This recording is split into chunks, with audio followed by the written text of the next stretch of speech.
Sa pagpapatuloy ng nakaraang kabanata, sinabi ni Kinan kay Xue kung gayon, sumama ka sa akin. Pagkasabi nito, itinuro niya ang isang hanay ng mga bundok at idinagdag, doon sa banda roon. Bigla na lang, hinawakan ni Xue ang braso ni Kinan at sinabing, ang daan na ito ay may maraming mga paghihigpit at bitag. Hayaan mo na akong magdala sa iyo. Sa kanyang pagiging kampante, ipinakita niya ang kanyang kakayahan. Agad na namula ang mukha ni Kinan nang hawakan ng isang babae ang kanyang kamay. Nahihiya siyang sumagot, ganon. Ganon ba, pasensya na sa abala. Kasunod nito, hinila ni Xue si Kinan at lumipad sila na parang isang bugso ng hangin. Sa isang iglap, nakarating na sila malapit sa bundok na itinuro ni Kinan kanina. Inilapag ni Xue si Kinan at nagtanong, dito ba? Hindi pa rin nawawala ang pagkailang ni Kinan, tumingin siya sa ibang direksyon at formal na sumagot. Biglang nagsimulang magkabitak-bitak ang lupa sa ilalim ng kanilang mga paa. Nagtanong agad si Xue anong nangyayari? Isang dambuhalang halimaw ang biglang lumitaw, nagpapakita ng matatalas na kuko at handang silang lapain. Sa isang tingin pa lang, nakilala na ito ni Xue Ito ang Heavenly Demon Beast. Hindi maganda ito. Isa ito sa sandaang dakilang masasamang nilalang ng sinaunang panahon. Hanggat may sapat itong demonic energy, maili, para mabuhay, ito ay walang kamatayan. Naisip ni Kinan sa sarili, kung ang masamang nilalang na ito ay umaasa sa demonic energy, magagamit ko kaya ang patak ng demonic blood, mahuwit, sa aking katawan para mapasuko ito. Hindi na binigyan ng panahon mag-isip sina Kinan at Xue agad na sumugod ang Heavenly Demon Beast. Nang makita ni Xue na target siya nito, nagalit siya ng husto at sumigaw, naghahanap ka ng kamatayan. Pagkasabi nito, sa isang kumpas ng kamay ng Ki Supreme Saberman, hindi mabilang na liwanag ng espada ang tumama sa halimaw.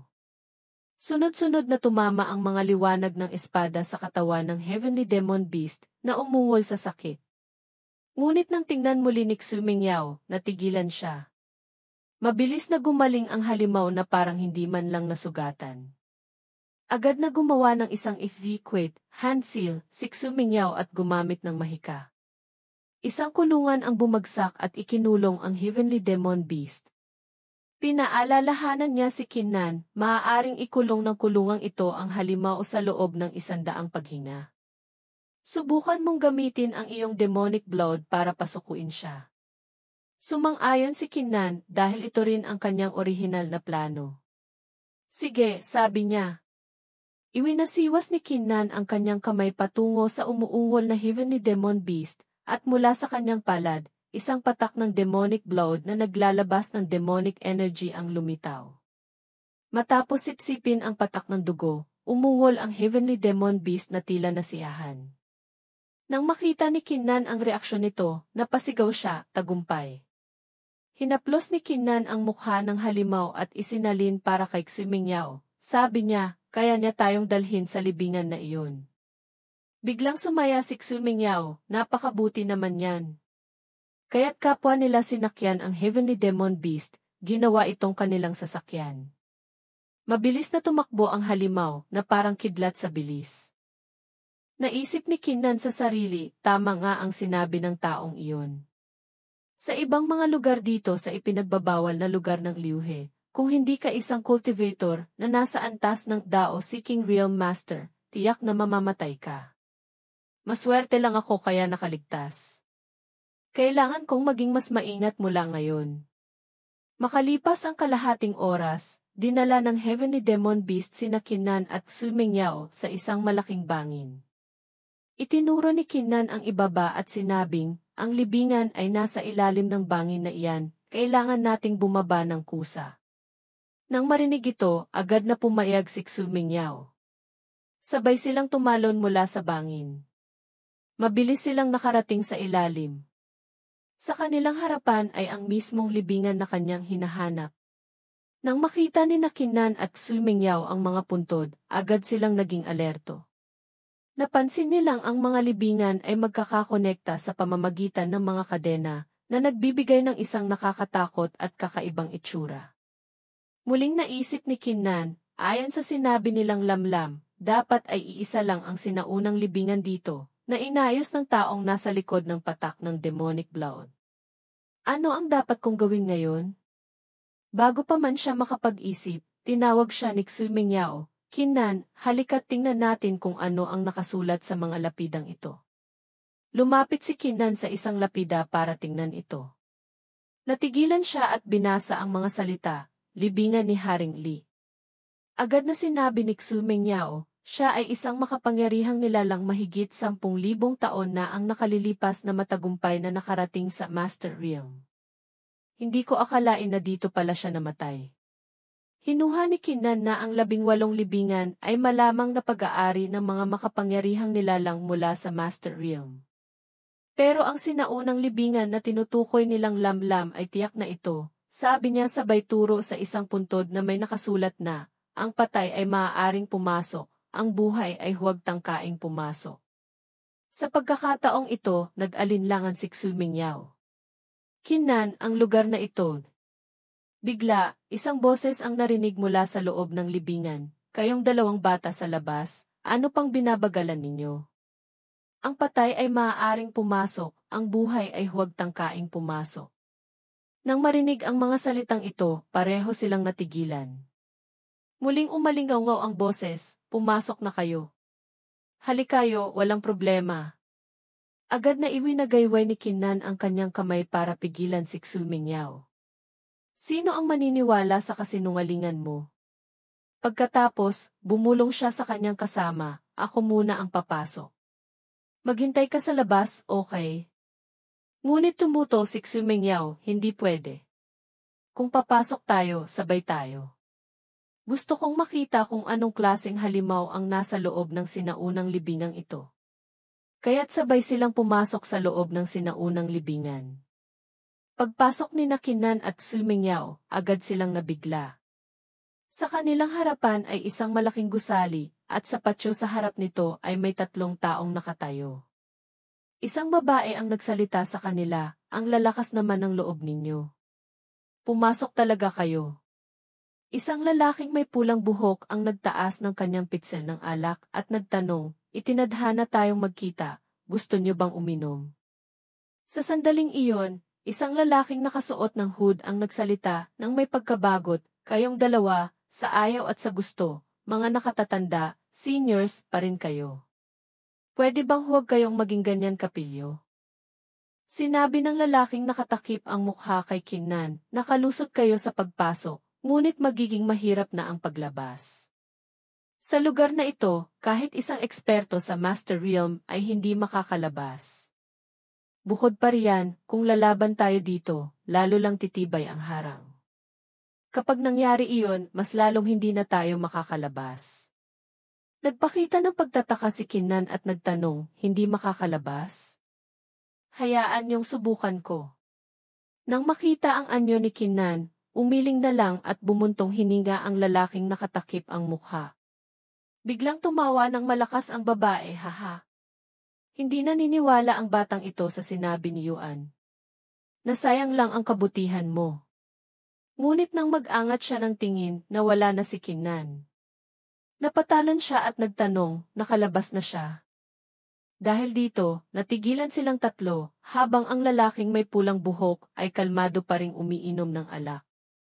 Matapos makalabas, agad ding pumasok muli si Kinnan. Nagawa niya ang isang bagay na hindi magawa ng mga taong naroon. Nang makita ng babae si Kinnan na pumasok, nabigla siyang sumigaw, paano nangyari ito? Mabilis niyang hinawakan ang kamay ni Kinnan at nagtanong, bata, paano mo iyon nagawa?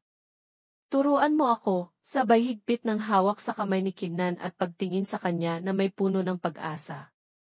Nang makita ni Xu Mingyao na hawak ng babae ang kamay ni Kinnan, nakaramdam siya ng inis sa kanyang puso. Masyado naman siyang malapit, isip niya. Natulala si Kinnan at sinabi, Ginang, hindi na kailangan pang maging ganito. Sa tingin ko ay nagawa ko lang iyon dahil mayroon akong isang patak ng demonic blood. Muling nakiusap ang babae, kung gayon, maaari mo ba kaming ilabas dito? Hanggat magagawa mo iyon, mula ngayon ay magiging magkapatid na tayo sa ibang ina. Nawala nang masabi si Kinnan at iwinagayway ang kanyang kamay, mukhang hindi iyan maaari.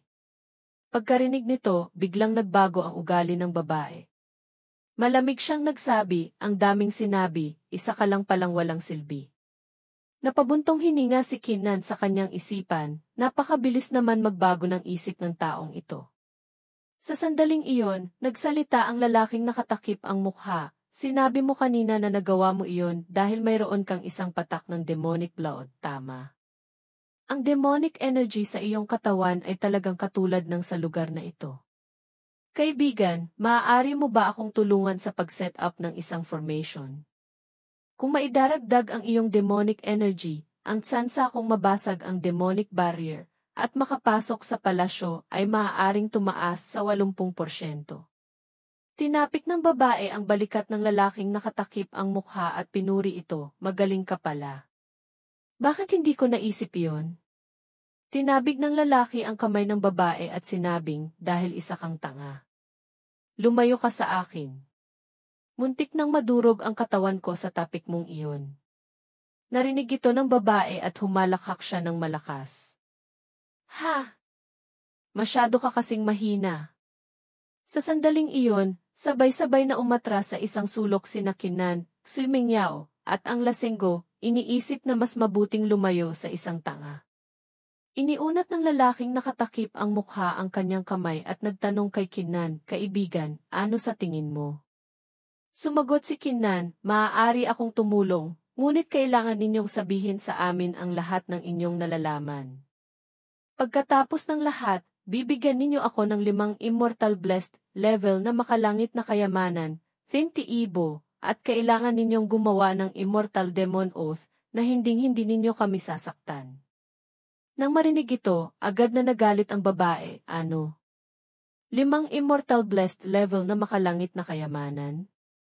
Bakit hindi ka nalang mang-hold up? Paalala ng lalaking nakatakip ang mukha, hindi ba't ito na nga ang pagnanakaw sa iyo?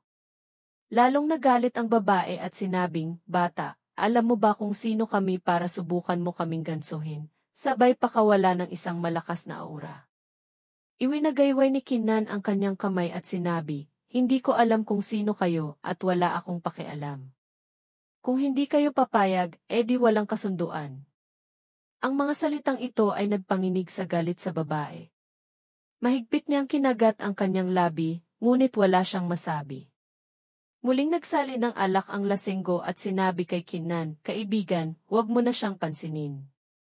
5 makalangit na kayamanan para sa 5 makalangit na kayamanan. Ngayon din, gagawin namin ang Immortal Demon Oath. Pagkatapos, muling nagtanong ang lalaking nakatakip ang mukha, nakagawa na kaming 3 ng Immortal Demon Oath. Maaari na ba tayong magsimula ngayon? Nagpaalala si Xumingyaw, magsalita muna kayo tungkol sa mga bagay na may kaugnayan sa sinaunang libingang ito. Sumagot ang lalaking nakatakip ang mukha, hindi rin kami gaanong nakaalam tungkol sa libingang ito, ngunit makatitiyak tayo na ito ang libingan ng isa sa 10 Great Immortals of Antiquity. Bukod pa riyan, base sa aming nalalaman, ang katawan ng dakilang immortal na ito ay hindi pa naagnas at nakalagay sa loob ng palasyong iyon. Naisip ni Kinnan, ang dalawang ito at ang taong dayami ay pawang mga manloloob. Tiyak na hindi sila ang buhay na tao sa loob ng libingan na sinasabi nilang lamlam. Ang dakilang immortal, si Gatin, na binanggit niya ay malamang na ang buhay na taong iyon. Kung ganoon nga, malamang ay nakikita ng kabilang panig ang bawat kilos namin dito. Hayaan na nga, wag na muna masyadong isipin. Sirain muna natin ang demonic barrier. Kaya't nagtanong siya, Ginoo, ano po ang dapat kong gawin? Sinabi ng lalaking nakatakip ang mukha kay Kinnan, mamaya, kapag sinabi kong kumilos ka, agad mong pakilusin ang lahat ng demonic energy sa iyong katawan at itama sa loob ng formation. Pagkasabi nito, agad siyang tumalikod at nagsimulang gumawa ng mahika para sirain ang formation. Sa sandaling iyon, bumulong ang babae sa lasenggo, teka, hindi ba't may isang patak ng demonic blood sa katawan ng batang ito? Hindi ba niya kayang direktang lampasan ang demonic barrier? Sumagot ang lasenggo, ang demonic barrier na ito ay humaharang sa lahat ng buhay na bagay mula sa labas. Muling nagsalita ang babae, hindi magandang ideya na paunahin ang batang iyan. Ngunit, mula sa barrier ay lumitaw ang isang bibig na puno ng matutulis na ngipin at sinakma si Kinnan. Sa isang iglap, nilamon na ng barrier si Kinnan. Nang makita ito, nataranta ang babae at sumigaw, "Ano? Anong nangyari?" Sa kabilang panig ng barrier, napakamot sa ulo si Kinnan at napangiti ng mapait. Hindi ko rin alam kung anong nangyari. Sa kanyang isipan, maaari kayang ang dakilang immortal sa palasyo ang may gawa nito. Pagkatapos, sinabi niya sa kanila, kung ganoon, mauuna na ako ha. Nang marinig ito, sabay-sabay na sumigaw ang tatlo, ikaw. Napangiti ng mahina si Xu Mengyao habang tinatakpan ang kanyang bibig. Hahaha, inaasahan ko na iyan sa aking munting asawa. Nang makita ito, sumugod ang babae kay Xu Mengyao at sumigaw, nagawa mo pang tumawa. Iniwan ka na niya at wala na siyang pakialam sa iyo. Sumagot si Xu Mengyao, ano naman ngayon? Ang mga taong gumagawa ng mga dakilang bagay ay hindi nagpapaapekto sa maliliit na detalye. Pagkatapos, muling bumuka ang malaking bibig at sumugod patungo kay Xu Mengyao. Mabilis na hinila si Xu Mengyao sa kabilang panig ng barrier.